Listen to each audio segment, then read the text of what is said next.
Yeah, that's not at all what I was saying. I wasn't saying jump into marriage. I'm just saying the I obsession, understand. the over sexualization of us. Absolutely. And I use porn because it has this thing where people like, oh, I want to experience that because I love how black, you know what I'm saying? So it gives you more options Absolutely. at this point. You know what I'm saying? So those options make you look cloudy. You like, oh, I want this. It's like a candy, and it takes your takes you off of your purpose. It's almost like noise, right? Because now you got all these women trying to come at you, and guess what? Less time you have to put it towards your purpose, which is to do whatever it is that you're trying to do. You know what I'm Yeah. saying? So that's what Absolutely. when I brought porn up, I didn't get a chance to finish but that's what I'm saying. The overall sexualization of us as a people is Oh, noise to get us off of what's really important. That's what I'm but saying. I'll I'm tell not you, saying you shouldn't be with a woman and y'all shouldn't be, doing whatever you're doing. yeah, Over sexualization, not sex, yeah, but over sexualization. yeah. Like I said, I'm the things I'm bringing up is not suggesting that you're saying anything different. I'm just using them to highlight my point.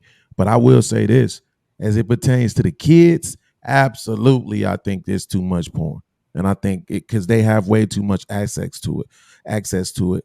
I didn't realize it until I was living on the south side of Chicago, and I used to just hear the kids outside my window when I lived on 109th and State, and I used to be listening to it, and they would almost sound like grown folk until I would go look out the window, and I'm like, these is 11-year-old, 12-year-old out here talking about giving head, and that ain't really sex and all this other stuff, having all kind of stuff on their phone, turning their phone down when they see grown folks walking in the room or whatever.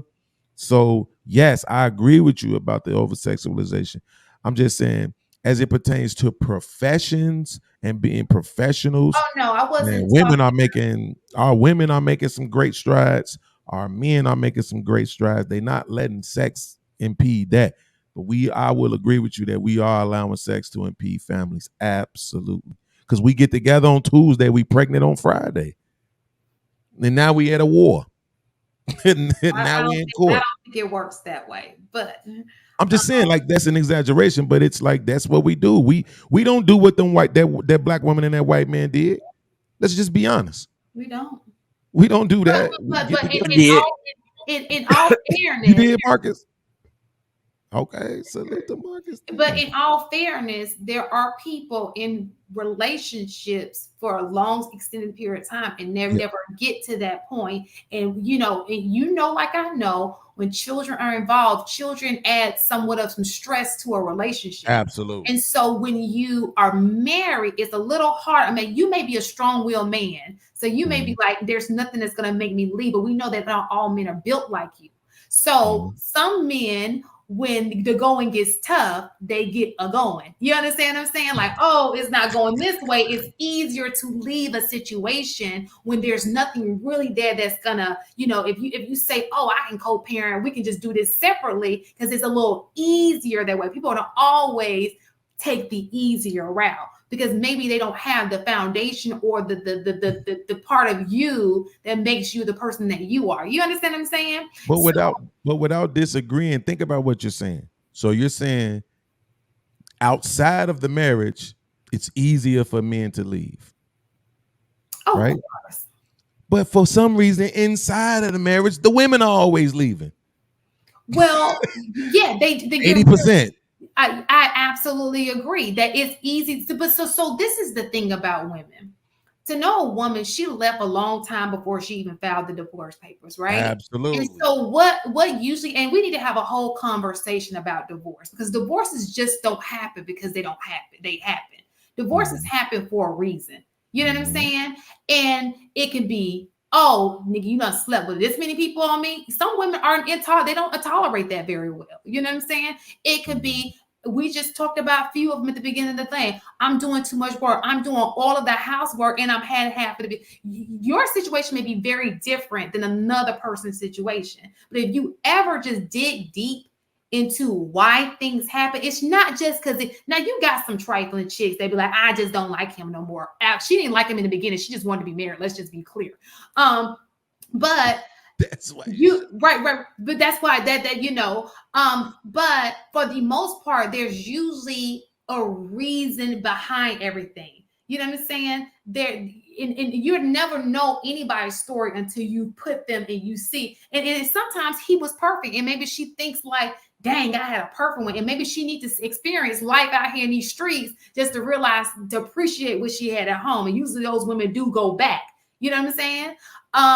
But you're right; those things need to be. This is a new day and age. So them old school Absolutely. people who got married, what they think is when they come out here in these streets and they're in the dating market again, it's the same way it was in 2002, and it ain't. I swear to They're not God, even it ready. They're not even ain't ready for this dating market. And so at they get out here all. like, "Where's my husband?" And they calling him like, you know what I'm saying? And Swear they to God, realize I got divorced for this. What facts. is this? Because the grass is always greener on the other side. You know what I'm saying? Yes. Unless there was truly something wrong. And you'll know when there's truly something wrong when she just won't go back. Like Mhm. he did so much damage that she ain't even checking for him. She rather go out with that legend, just be single with cats than to be with. Right, but see, this is what I'm saying. We look. This is why I know like this shit is it's not gonna never get fixed, right? But we had a conversation, and that I acknowledge that you acknowledge that sometimes women just be messed up. But here's the truth: that's the majority of the time. The majority of the time, it's not because the dude cheated, none of that. The majority of the time, the women are leaving because they're not where they thought they were going to be. That's it. I think that a Absolutely. So lot of I the can give you, time, I can give you numerical proof, right? Watch this. Shan, according to the manosphere, at what age do black men hit their financial strides? in their late 30s, 40s. Okay. So they usually say in their 40s, right? Mm-hmm. Okay. Watch this. At what age does the average black woman get married for the first time? As black woman, almost 50. No, for the first time. For the first time. At No, what age do they so get a the lot of average black woman get married for the first time? oh, I'm not sure, but I do know there is an increase at the age of 50. I did read that.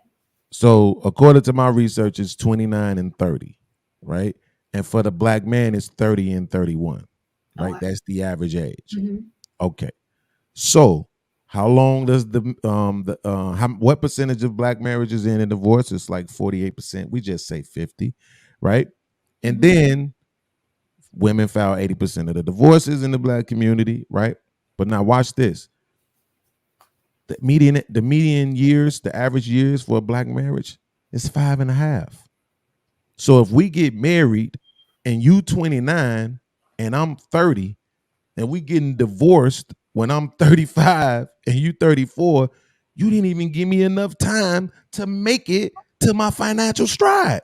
So let me You just didn't say even give me this. enough time to get there.